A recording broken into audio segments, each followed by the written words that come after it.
Evet arkadaşlar, bugün sizlerle birlikte Slime Rancher nasıl ücretsiz indirilir onu göstereceğim.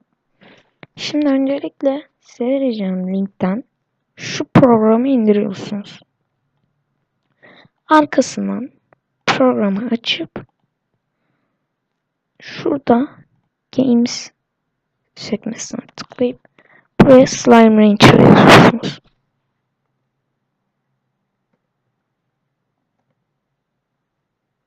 Özür dilerim.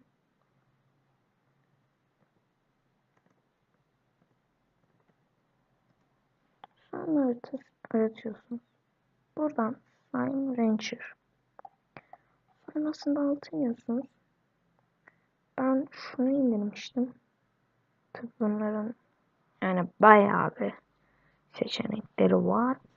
Online falan. Gördüğünüz gibi 2 GB'lık 4 GB'lık bile varmış.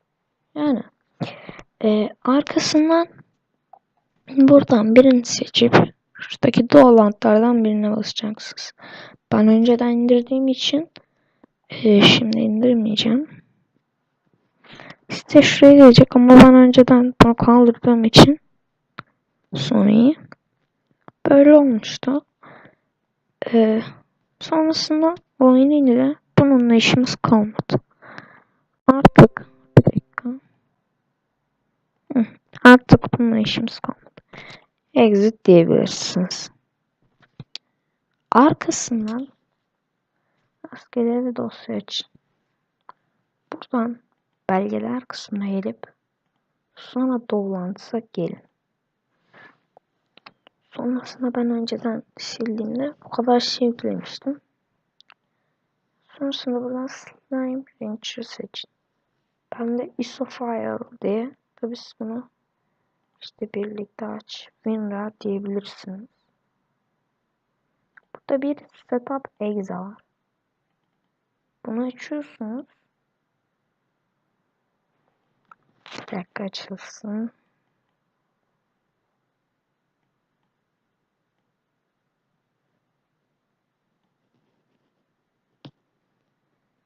Hadi abi hadi.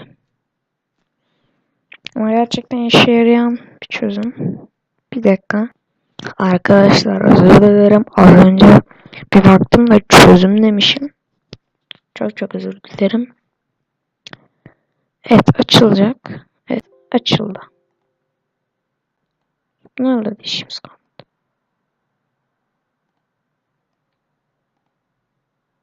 Bekleyelim. Evet.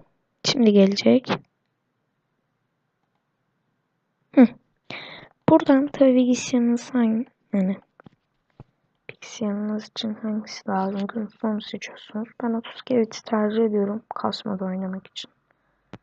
Sonunda daha iyi yüksek yani grafikler falan alabilirsiniz.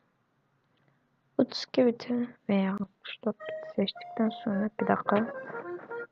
Neden kapatıyorduk lan?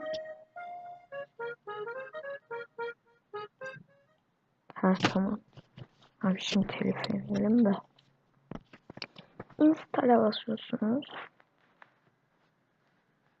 Bekliyoruz. Bekliyoruz. Ben bunu video için ben bunu önceden oynuyordum. Video için sildiğim yani video çekeceğim diye silmiştim oyunu. O yüzden kaldırmıştım. Benim önceki köy yine kalıyor beyler. Bunu da bir söyleyeyim. Gençlik. Hadi. Hadi abi. Evet. Sonrasında bir daha yapıyor. İçin şuraya atsın. Sonrasında finish'e basıyorsunuz. Orası kapanıyor. Sonrasında Slime Rancher açıyorsunuz. Yani çıktık. Her neyse. İşte açıyor. Gördüğünüz gibi. Tabi görüyor musunuz? Bilmiyorum şu anda ama açıldı bende.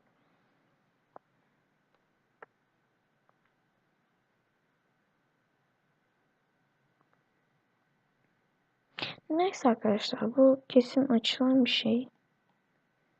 Görüşmek üzere. Bay bay.